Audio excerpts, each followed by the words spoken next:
আসসালামু আলাইকুম। BD pets and অ্যানিমেলসের নতুন একটি ভিডিওতে আপনাদের সবাইকে স্বাগতম।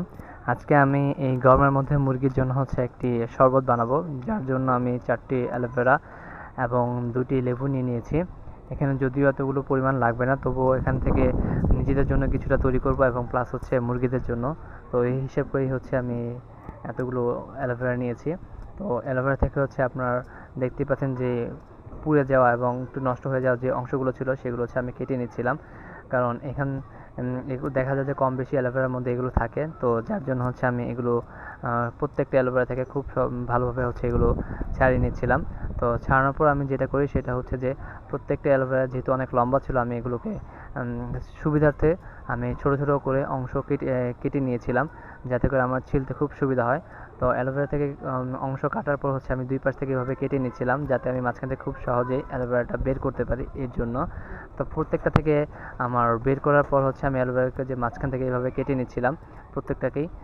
কেটে নেওয়ার পর আমি অ্যালোভেরা থেকে মাঝখান থেকে যে দুই ভাগ বের হওয়ার পর প্রত্যেকটা ভাগ থেকে আমি ভালো করে অ্যালোভেরা থেকে জেলগুলো ছাড়িয়ে নিচ্ছিলাম। এই জেল ছাড়ানোর সময় আপনারা একটা বিষয় মাথায় রাখবেন, আপনি যদি ছুরি দিয়ে কাজ করতে অভ্যস্ত হন তাহলে আপনি ছুরি দিয়ে কাজটা করবেন, অথবা আপনি এখানে যেটা করতে পারেন সেটা যে আপনি ছুরির বদলে আপনি কাঁটা চামচ ইউজ করতে পারেন, এতেও খুব ভালোভাবে করতে পারবেন। কারণ অ্যালোভেরা যেহেতু খুব পিছলা জাতীয় একটি পদার্থ, যদি একটু সতর্কতা না থাকে তাহলে দেখা যাবে হাত কেটে যেতে পারে। এই জন্য আমি বিষয়টা বললাম, আপনার বিষয়টা মাথায় রাখবেন। তো অ্যালোভেরা থেকে সম্পূর্ণ জেলগুলো বের করার পর আমি এখানে যে দুটো লেবু নিয়েছিলাম এই লেবুগুলো কেটে নিচ্ছিলাম। তো কাটার সময় যেহেতু আমি লেবুগুলো অ্যালোভেরার মধ্যে রেখেছিলাম, যার কারণে পিছলে যাচ্ছিলো। আপনারা এই লেবুগুলো আলাদা রাখবেন, তাহলে খুব সহজে নিতে পারবেন। তো লেবুগুলো থেকে কাটার পর আমি প্রত্যেকটা দুইটা লেবুকেই 4 খণ্ড করে নিচ্ছিলাম, কারণ যেহেতু আমি এখান থেকে শুধু রসটা বের করব, এই জন্য আমি 4 ভাগ করে নিয়েছিলাম, যাতে করে খুব সহজে আমি রসটা বের করতে পারি এই জন্য। তো লেবুগুলো যখন আমার কাটা সম্পূর্ণ শেষ হয়ে যায়, তারপর আমি এখান থেকে চিপে চিপে প্রত্যেকটা থেকে রসগুলো নিয়ে নিচ্ছিলাম। রসগুলো নেওয়া শেষ হয়ে গেলে আমি মিশ্রণটাকে ভালোভাবে একটু মিশিয়ে নিচ্ছিলাম, যাতে এখানে যেহেতু অ্যালোভেরার মধ্যে কিছু অবশিষ্ট অংশ থাকে সেগুলো যেন ভালোভাবে মিশে যায় তার জন্য। তো তারপর আমি যেটা করি সেটা আমি মুরগির জন্য এখান থেকে ছাঁকনির সাহায্যে কিছু পরিমাণ পানি ছেঁকে নিই। ছেঁকে নেওয়ার পর আমি যে 2 লিটার বোতল দেখতে পাচ্ছেন সেটার মধ্যে আমি মিশ্রণটা ঢালি।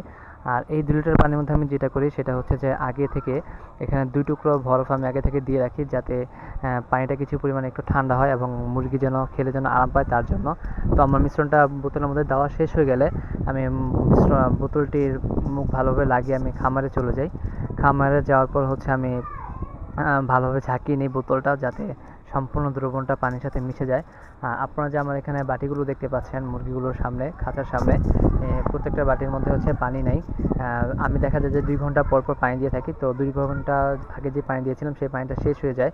তো আমি এখন আবার পানি দেওয়া শুরু করি। প্রত্যেকটাকে মুরগিকে আমি ভালো করে পরিমাণ মতোই পানি দিয়ে নিয়েছিলাম, যাতে করে ওরা তৃপ্তি সহকারে পানিটা পান করতে পারে এবং ওদের শরীর যেন ঠান্ডা থাকে সেই কারণে। তো পানিটা যখন শেষ হয়ে যায় তখন আমি কিছুক্ষণ ওয়েট করে দেখি ওরা ঠিকভাবে পানি খাচ্ছিল কিনা। কারণ দেখা যাচ্ছে এখন যেহেতু টেম্পারেচার খুব গরম, এই সময় যদি আপনি এই দিনের মধ্যে একবার যদি এই শরবতটা ইউজ করেন তাহলে দেখা যাবে যে মুরগির যে হিট স্ট্রোকের প্রবণতা সেটা অনেকাংশে কমে যাবে।